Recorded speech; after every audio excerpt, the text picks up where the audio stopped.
नमस्कार दोस्तों, मैं अंकुर उपाध्याय स्वागत करता हूं आप सभी का आपके अपने YouTube channel share market analysis में। यहां पे आप सभी के साथ डिस्कस करने वाला हूं कुछ ऐसी चीज़ों को मार्केट के जिसमें आप अगर पैसा लगाते हो देन डेफिनेटली आपके पैसा बनाने के चांसेस बढ़ेंगे और आप थोड़ा सा रिस्क फ्री भी होगे। तो शुरू करते हैं बिना किसी देरी के।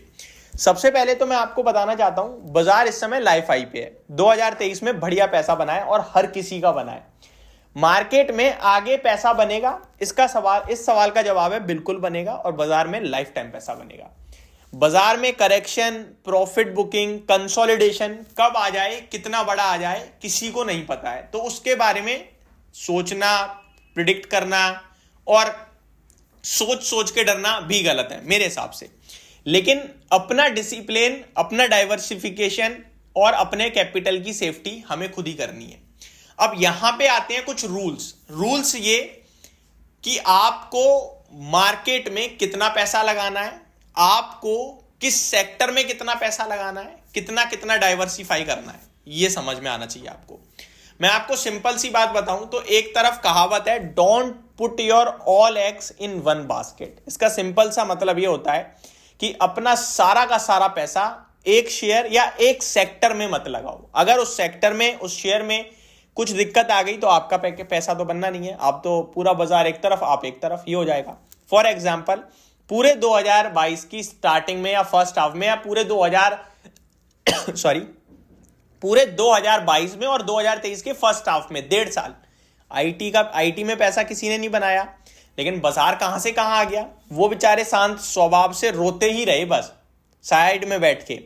लेकिन उन्होंने डाइवर्सिफाई किया होता तो आईटी में नहीं बना लेकिन बाकी जगह बन जाता।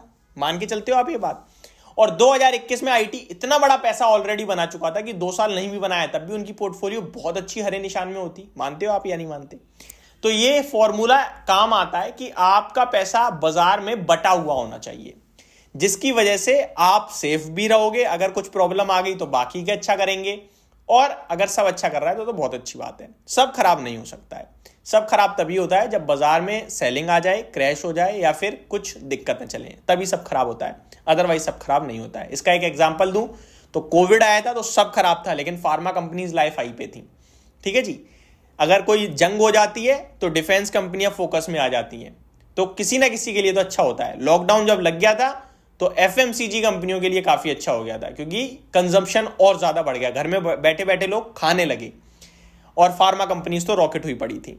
तो ये आपको क्लियरली दर्शाती है कि क्या चीज कैसे कैसे काम करती है। वहीं दूसरी तरफ ये भी है कि अगर आप अपना कैपिटल किसी पर्टिकुलर एक ही जगह लगा देते हो तो रिस्क तो बहुत ज्यादा है, लेकिन अगर वो चीज काम कर गई तो सबसे तेज पैसा बनता है। क्योंकि फिर वहां पे अब मान के चलो मैं 1 लाख को 10-10 हजार करके 10 जगह लगाऊं और 1 लाख एक ही जगह लगा दूं। अब जिस एक जगह लगाया अगर वो 10% बढ़ गया तो मेरा पैसा सीधे 1,10,000 हो जाएगा। वहीं जहां मैंने 10-10 हजार लगाए हैं 10 जगह, तो ऐसा तो नहीं वो 10 के 10% बढ़ जाएंगे।